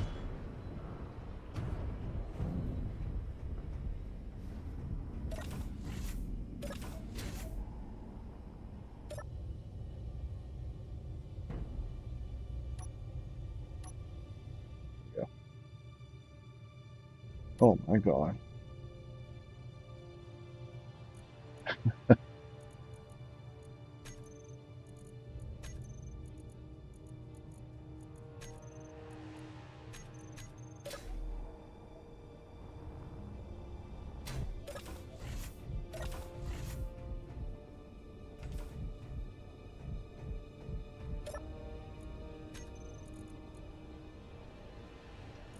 Fail. 1929. 20. I think this was from the previous 1500. Yeah, I think this was from the previous measurement. Scan, scan.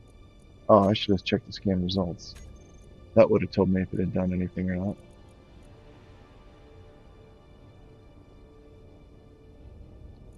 See, for example, that right there would have told me. Cosmic. 1929 and 20. Yeah. What all right, why are we not getting any results?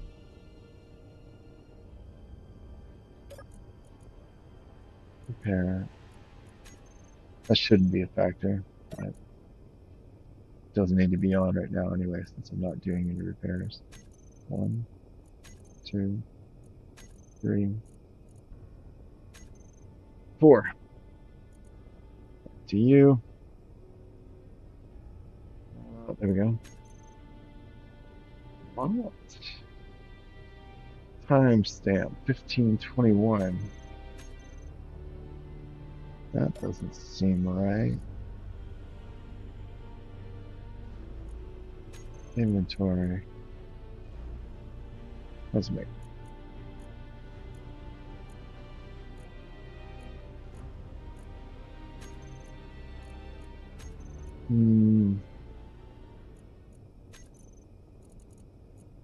Reactors all have power, so it's not a case of them not having power. Reactors all are on. If it was a case of them not having power, they should have shut off. All right, let's bring it down.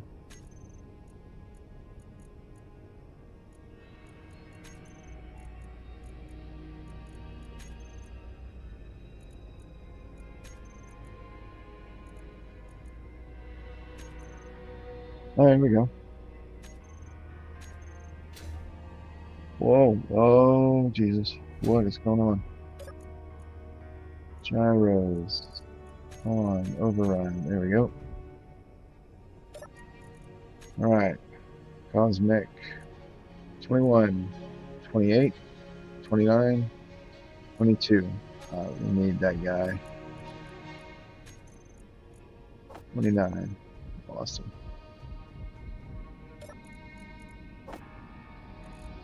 Nice.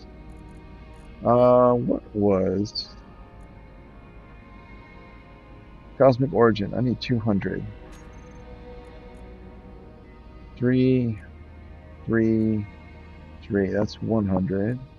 29. So that would be 3, 3, 3. That's 200. Oh shit! I'm done. Right on.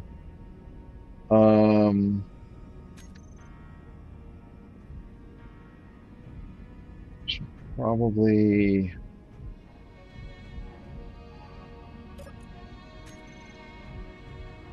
I think I should build an analyzer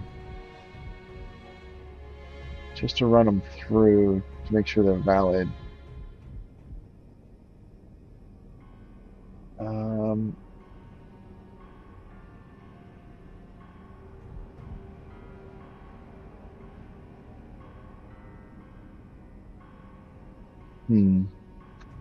What I'm thinking about though is the analyzer will consume the data, will consume the data pad. So once I'm ready to do that, I'll need to write down and track like what's been valid. I guess I can just track that on another data pad, or I can even track that on the original here. All right, 200. Okay, cool. To build that,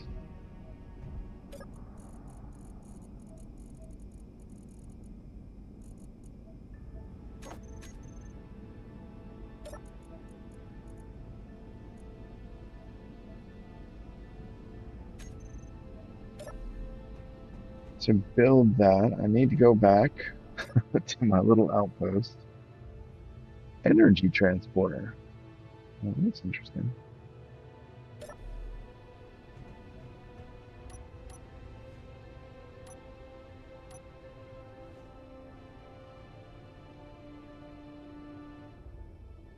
It's a neat looking little ship. I like the kind of boxy designs. I don't like bricks, but I do like when the design is kind of boxy. I guess there's a fine line. But there are elements of this design I like. I like the sort of triangle, quad triangle shapes on the cross section at the front that you can see. In the middle part, how it's kind of bulges out a little bit, but it's actually the same design. It's just rotated 90 degrees. It's like the same cross section. It's interesting. Looks like it's moving underwater. Okay, so I need to go back so I can get material to finish the nacelle, and then to build an analyzer so I can confirm that I've got 200 valid units of data. Jump. Jump.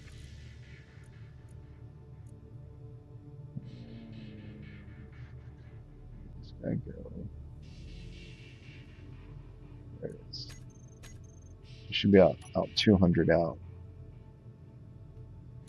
right, turn that off. We've got these on. Oh,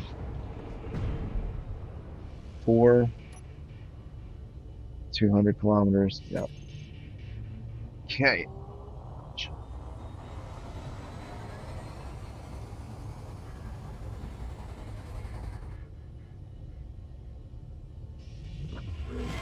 Whoosh. All right, there it is, and there's nobody here. Perfect.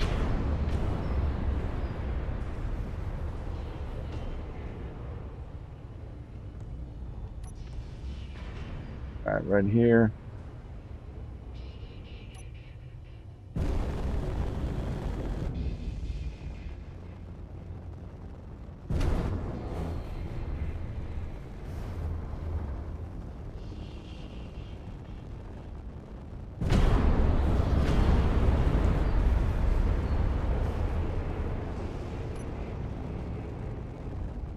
Kind of new. That's really.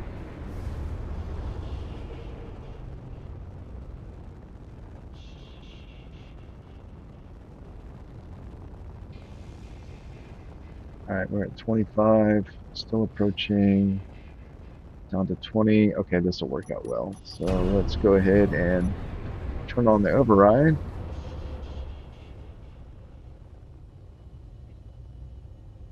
Once we come to a stop, we can shut down the thrusters. Close enough to a stop for me. Thrusters off, gyros and override back on to keep us from drifting. Gravity is on. Shut the door. Come on. All right, and we need the head parts. We need to turn this back on. Where's it? Here. On. And there.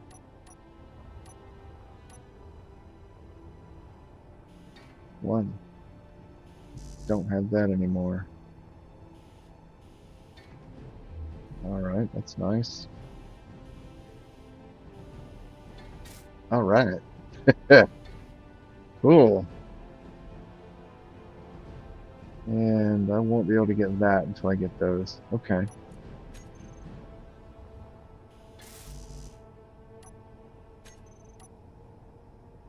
Oh, they do need tubes. Okay.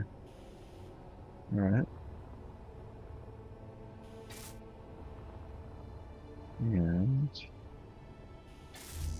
go construction components and steel and whatever those things need. All right. So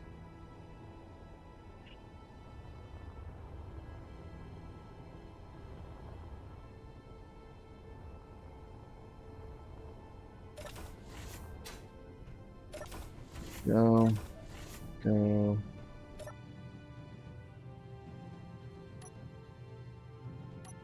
I should throw that repair projector over here. That's not it. Ah, jeez. Repair.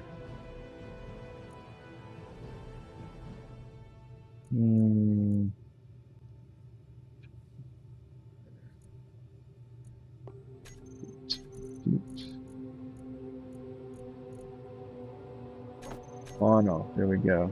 Shut that down. All right, and I'm going to leave it at this.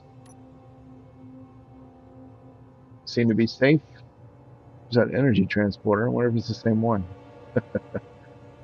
Yeah, we're safe. So I've got to finish building that nacelle and build an analyzer, validate that the data I've collected from the heart of the nebula is good. And if that's the case, then I can actually get back I can go, well, whatever the details are, I can move on to collecting the other data types, which I think all need to occur on the planet. But I'll need to hunt around to find the right conditions to collect that data. So hopefully that'll be a little more interesting than me hiding on an asteroid and running away every time someone gets near. But in the meantime, I will see you later. Uh, Goodbye.